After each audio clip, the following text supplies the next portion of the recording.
warahmatullahi wabarakatuh. Perkenalkan, nama saya Nurbaiti dari kelas A31. Pada kesempatan ini saya akan memaparkan tentang pendidikan sepanjang hayat. Sebelumnya saya akan tekankan pendidikan sepanjang hayat atau lifelong learning. Yang pertama, konsep pendidikan sepanjang hayat. Yang kedua, urgensi pendidikan sepanjang hayat. Yang ketiga, karakteristik pendidikan sepanjang hayat. Dan yang keempat, tujuan pendidikan sepanjang hayat. Pertama, konsep pendidikan sepanjang hayat.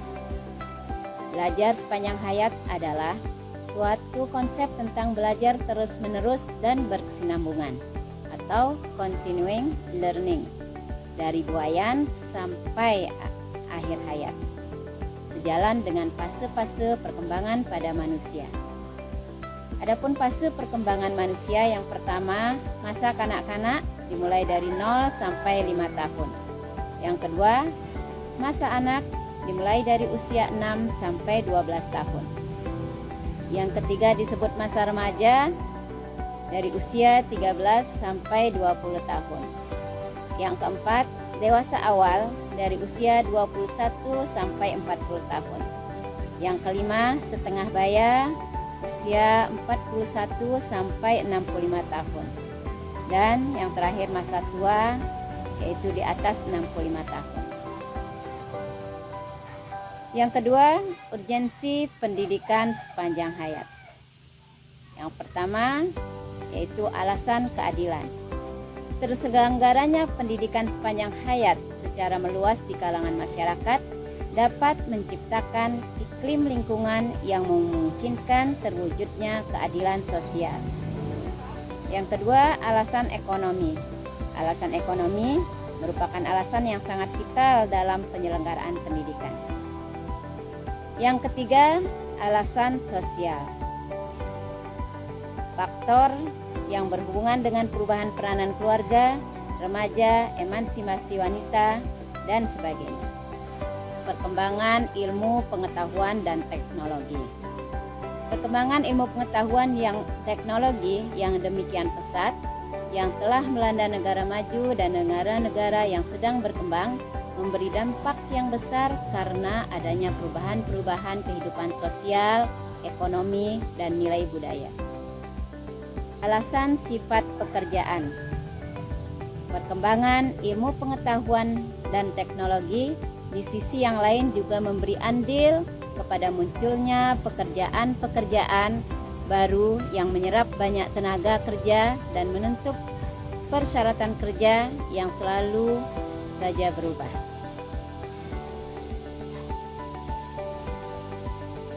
Selanjutnya, karakteristik pendidikan sepanjang hayat. Yang pertama, hidup, seumur hidup, dan pendidikan merupakan 3 istilah pokok yang menentukan lingkup dan makna pendidikan seumur hidup. Yang kedua, pendidikan tidaklah selesai setelah berakhirnya masa sekolah, tetapi merupakan sebuah proses yang berlangsung sepanjang hidup manusia. Yang ketiga, pendidikan seumur hidup tidak diartikan sebagai pendidikan orang dewasa, tapi pendidikan seumur hidup mencakup dan memadukan semua tahap pendidikan, baik itu pendidikan dasar, pendidikan menengah, dan sebagainya. Yang keempat, pendidikan seumur hidup mencakup pola-pola pendidikan formal maupun pola-pola pendidikan non-formal. Yang kelima, pendidikan sepanjang hayat mampu menghilangkan tembok pemisah antara sekolah dengan lingkungan nyata atau dengan lingkungan kehidupan nyata di luar sekolah. Yang keenam, pendidikan sepanjang hayat mampu menempatkan kegiatan belajar sebagai bagian dari proses hidup yang bersinambungan. Yang ketujuh, pendidikan sepanjang hayat lebih mengutamakan pembekalan sikap dan metode daripada isi pendidikan. 8. Pendidikan sepanjang hayat mampu menempatkan peserta didik sebagai individu yang menjadi pelaku utama dalam proses pendidikan. 9. Pendidikan seumur hidup memiliki dua macam komponen besar, yaitu pendidikan umum dan pendidikan profesional. Yang terakhir, tujuan pendidikan sepanjang hayat.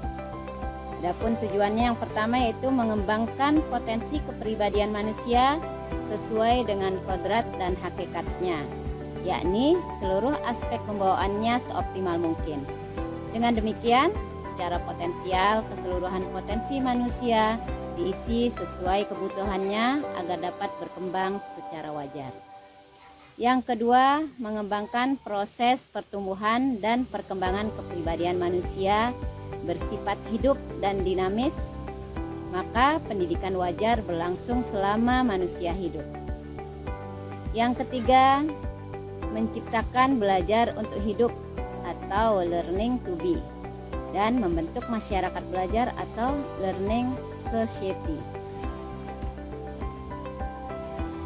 Yang keempat, sebagai pembelajaran mandiri atau self-learning, yaitu menyesuaikan diri dengan perubahan positif yang terus-menerus dan berkembang dalam sepanjang kehidupan manusia dan masyarakat, serta menyiapkan diri guna mencapai kehidupan yang lebih baik di masa yang akan datang.